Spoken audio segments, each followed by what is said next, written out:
últimas de mercado, bastidores, finanças e muito mais. Fala aí, pessoal, sou Jorge Nicola, bem-vindos a mais um vídeo do canal. Sempre bom ter vocês por aqui, sem perder tempo, só pedir para deixar like, se inscrever no canal e ativar as notificações. Bora direto para o giro de notícias. A primeira informação é sobre o sorteio da primeira fase da Copa do Brasil, que já tem data, ele acontecerá na próxima sexta-feira. Nos últimos dias, os clubes brigavam com o presidente da CBF, Edinaldo Rodrigues, para a realização desse sorteio o mais rápido possível, até em função da logística. O Edinaldo vinha adiando o sorteio, porque gostaria de fazer na sede da CBF, que passa por reformas. Bora te fazer uma pergunta agora: qual o clube de futebol no Brasil que mais conquistou títulos no século XXI? Acertou quem respondeu: Flamengo. Rubro-negro conquistou 26 taças, já estou incluindo nessa conta o título da Supercopa do Brasil, vencido nesse domingo, com vitória por 3-1 contra o Botafogo. E a distância do Flamengo para o segundo colocado, ou para os segundos colocados, é grande. Fortaleza, Cruzeiro e Internacional dividem o segundo posto com 18 taças, são 8 títulos a menos do que o rubro-negro. Na sequência aparecem Atlético Mineiro, Corinthians e Paysandu com 17 títulos cada um. Palmeiras é o oitavo com 16, o Cuiabá e o Grêmio somam 15.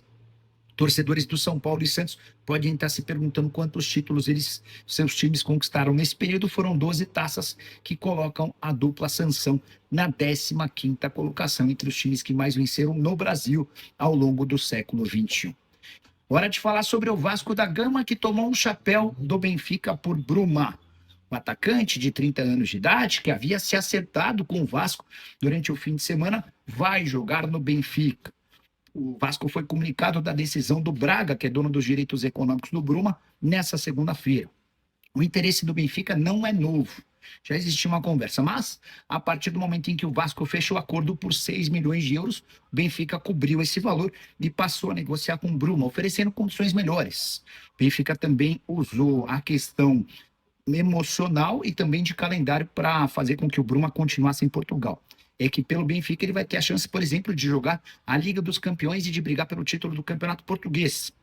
Enquanto no Brasil, jogando pelo Vasco, certamente não brigaria pelo título nacional e nem disputaria a Libertadores da América. Diante desse cenário, o Bruma escolheu jogar no Benfica, a decisão está tomada e o Vasco perdeu mais um atleta depois de semanas negociando com Brian Rodrigues sem acerto. Agora também o desfecho negativo em relação ao Bruma. Sobre Rony, negócio tratado como praticamente impossível. Ouvi de uma das pessoas do staff do atleta que não vai haver acerto com o Vasco por conta da questão financeira. O único alento para o torcedor vascaíno tem a ver com uma notícia que eu contei na manhã dessa segunda-feira. É que o América do México subiu a proposta por Wesley do Internacional. Primeira oferta de 9 milhões de dólares recusada, o América já chegou a 12 milhões de dólares. E se o Wesley for contratado, é grande a chance de o Brian Rodrigues ser liberado para jogar pelo Cruz Maltino, que tornaria a situação do técnico Fábio Carille um pouco menos complicada. João Vitor Moraes arruma um diretor executivo para o Vasco, tá tenso. João, entendo completamente a frustração do torcedor vascaíno, né? Foram, sei lá, no mínimo 3 semanas para tentar contratar o Brian Rodrigues. O Vasco chega com uma oferta de 7 milhões de dólares e volta sem acordo. Depois parte para o plano B, o Bruma, que foi muito bem avaliado pelo torcedor. O vascaíno gostou da ideia, abraçou e tal. O Bruma começou a seguir setoristas do Vasco, enfim. A operação ia girar na casa dos 6 milhões de dólares. Na sexta-feira, acerto entre os clubes. No sábado e domingo, a coisa começa a ir para a parte do departamento jurídico, de análise de contratos, minutas e tal. E é nessa segunda-feira, pela manhã, o pessoal do jornal Record afirmou que o Bruma não viria mais. Confesso que eu publiquei o vídeo da manhã sem entender o porquê, né? Qual a lógica disso, né?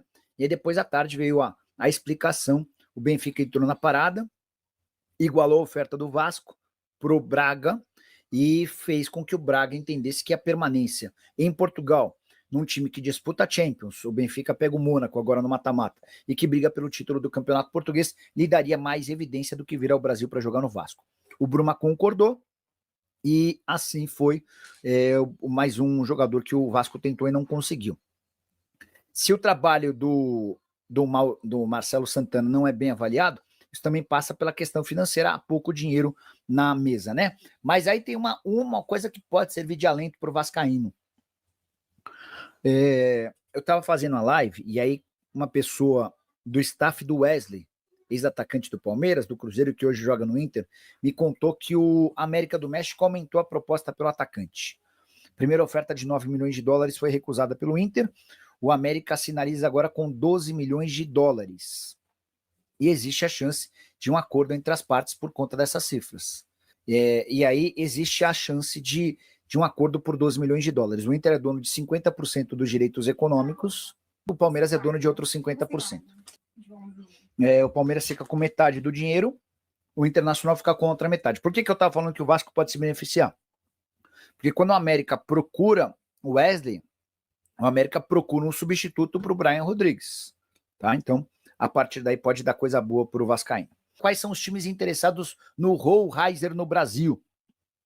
Essa é outra notícia que tem uma mudança. A chegada do Bruma pro Benfica, o ex-alvo do Vasco, deve acelerar o processo de saída do Rollraiser. O Rollraiser já estava especulado como alguém que poderia sair do Benfica antes da chegada do Bruma. Com a contratação do Bruma, o espaço do Rollraiser fica ainda menor, tá? E aí tem um outro ponto importante. As principais ligas na Europa estão fechando a janela. As principais ligas lá no mundo árabe também já fecharam. Então, hoje, os clubes brasileiros não concorrem com muitos outros times. Tem o futebol mexicano, tem o leste europeu, enfim, são menos as alternativas. O Juseildo Lopes perguntando se já tem outro jogador do Vasco na mira. O Vasco estava trabalhando com pelo menos 4 nomes. Tá? Enfim, eu acho que assim, ó, eu não descartaria ainda por completo o Brian Rodrigues. Se o negócio com o Wesley avançar, ainda pode dar Brian Rodrigues, tá? Ai, meu Deus do céu. Sabe do interesse do Vasco no Ener Valencia do Inter? Eu não acredito nessa possibilidade. E eu vou te explicar o porquê. O Ener Valencia é dono do segundo maior salário do elenco do Internacional. Ele ganha fixo R$1.300.000 por mês. Com bônus, esse salário ultrapassa 1,5, tá? Só o Borré ganha mais do que ele inicialmente. O Borré ganha na casa de 1,5. Perdeu espaço no Inter, acho que seria uma baita opção. Já pensou em Ener Valencia e Verratti jogando juntos? Mas não tô botando muita fé nessa história não, tá? Bora começar explicando as novidades do Romarinho. Primeiro, contar que a rescisão do contrato dele foi das mais pitorescas. Romarinho rescindiu seu contrato na sexta-feira com o Neon, porque o time dele imaginava que ele fosse ficar suspenso por doping. E aí, para não correr o risco de não ter nem o Romarinho, nem a vaga dele até o fim da temporada, o Neon se apressou e contratou um argelino do Lyon. Beleza. O problema é que depois de rescindir de forma amigável o contrato do Romarinho, e depois de contratar o argelino, o Neon foi avisado de que o Romarinho está absolvido de um processo de doping. Ele havia tomado um remédio porque estava tentando engravidar a esposa, e aí ele tomou esse remédio e foi pego no doping. Diante desse cenário, o Romarinho está livre e também não está suspenso, tá? O Corinthians fez sondagem. Outros 2 clubes da Série A do Brasileiro também procuraram Carlos Leite para demonstrar interesse, mas hoje tudo se encaminha para que o Romarinho fique no Catar. Eu havia contado para vocês no sábado que o Al Saad, que é o time mais rico do Catar, foi o primeiro a demonstrar a intenção de contratá-lo e fez proposta oficial. Houve, inclusive, uma videoconferência com a presença do Romarinho e dos representantes dele, que foi apresentado para cifras e tal. O problema é que o Romarinho não tem só a oferta do Al Saad. O Al Rayyan, time do Roger Guedes, do Arthur Jorge e de outros, também entrou na parada e está disposto a contratá-lo com uma oferta até melhor do que a do Al Saad. Diante disso, é pouco provável que a gente tenha o Romarinho voltando ao futebol brasileiro, pelo menos nesse primeiro momento, tá? Na metade do ano aí passa a ser uma outra situação. As propostas que o Romarinho tem são para fechamento dessa temporada atual, ou seja, por mais 6 meses de contrato. Então, torcedor vascaíno, esse aí é mais um vídeo aí de notícias do Vascão da Gama, que infelizmente não conseguiu a contratação do atacante Bruma. Já estava praticamente aí acertado entre o Vasco e o jogador, né? Mas o Benfica entrou na parada, fez uma proposta mais interessante e acabou contratando o jogador. E o Vasco, né, fica aí com mais uma situação de não conseguir contratar atacantes, né? E como o Nicola noticiou aí, talvez o Vasco consiga voltar a carga em Brian Rodrigues do América do México, já que o América do México está fazendo muitos esforços para tentar contratar o Wesley do Internacional. Então eu peço sua opinião nos comentários, deixa o like no vídeo, se inscreve no canal e ativa o sininho de notificações.